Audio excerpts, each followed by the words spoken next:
Let me introduce you to LiqEase.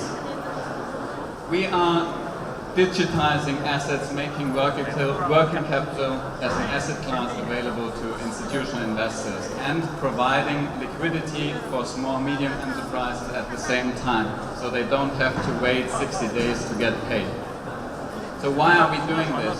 Any given day we have 43 trillion US dollars on the books of businesses around the world, but only 3 trillion in liquidity. So we have 43 trillion opportunity which is unlocked through our platform. Yeah? So in the first phase we actually only focus on food exports from Europe to China, which is already a market value of 11 billion. Why?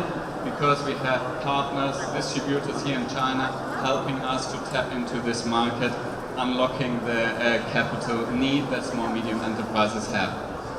Do we have market validation? Yes, we sure do. So these are real data points from other market platforms that try to unlock working capital. So as you can see, it's not only a massive market, it's also a growing market. So coming back to the market size again, I said 40 trillion is global market size, and the trade between the European Union and China alone is over 500 billion last year. So how are we tapping into that? What is the underlying magic? We have a very easy to use, user-friendly platform which small medium enterprises can access. Just simply go to our homepage, register, upload an invoice, issue the digital asset and receive the liquidity you need to run your business instantly. For you as an investor, it's important that we have a blockchain solution underlying.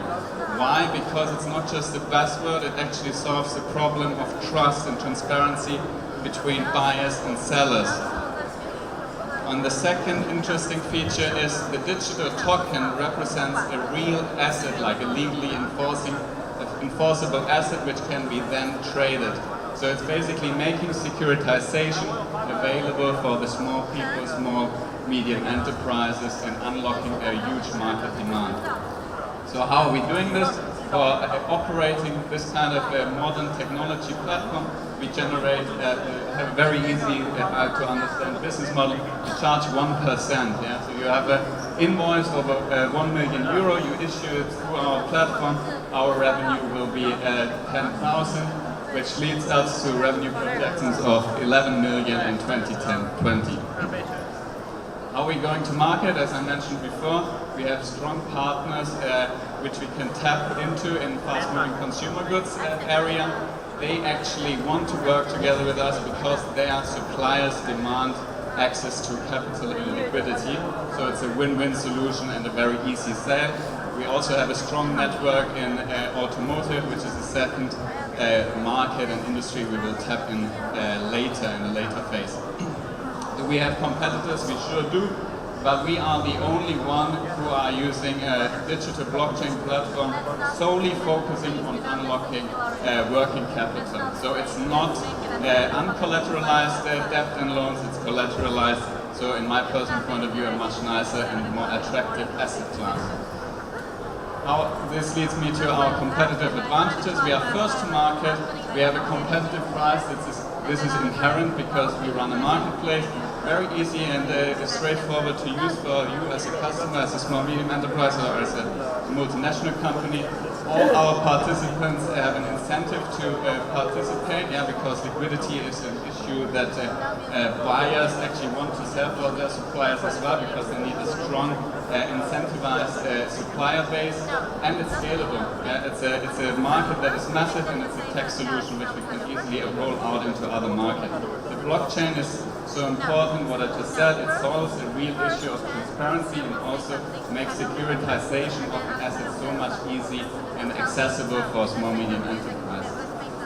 Our team has over 50 years combined experience in building digital products and digital platforms. So Florian is actually the founder of MediaMan here in Shanghai. They are active since over 10 years building platforms for Haier, Mercedes, Porsche and others. Armin runs a company with over 100 people in Germany doing exactly the same, working for banks and others.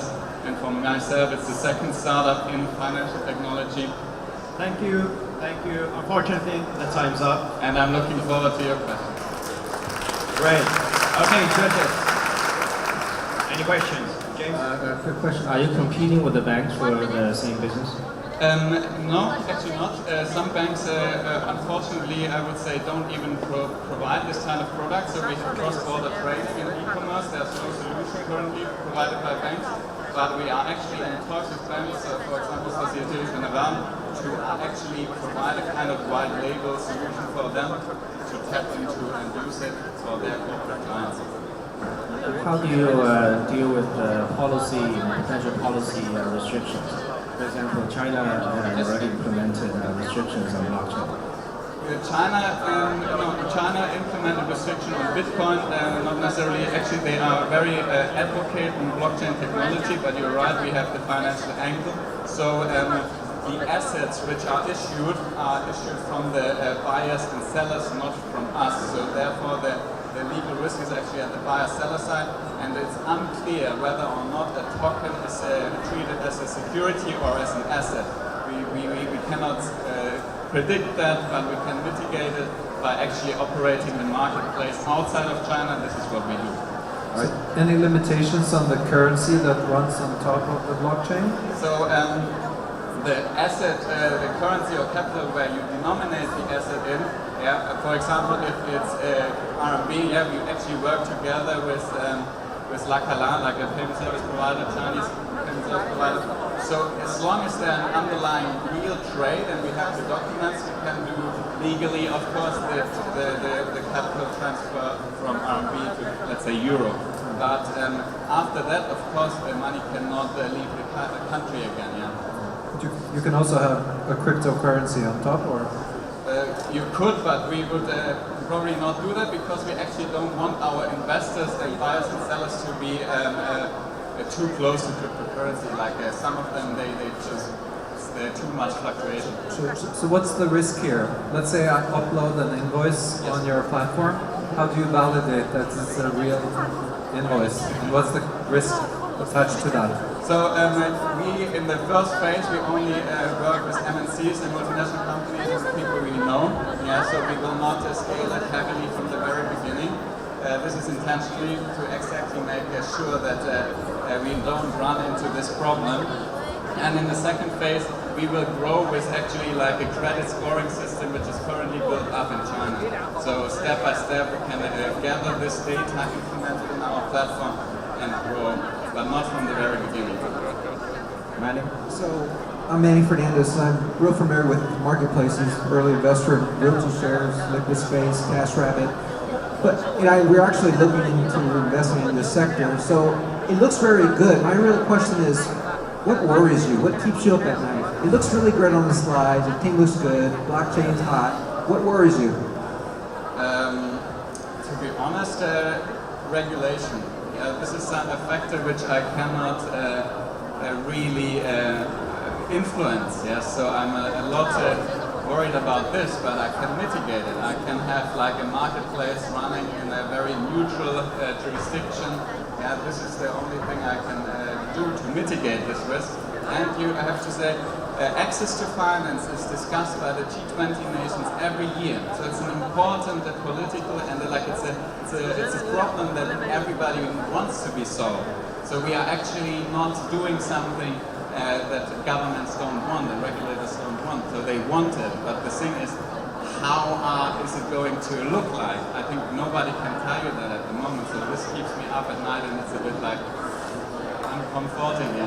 We got one. So do you have, I'm sorry if I missed this in your slides, but did you have some demonstrated traction there somewhere? Number of customers or transaction volume or something like that? We have the MVP out now. Actually, we are now, we received our first investment from the number one early stage investor globally, like SOS Ventures, and talking to some local investors as well. So product, funding, and we have customer requests from a UK seller importing to China.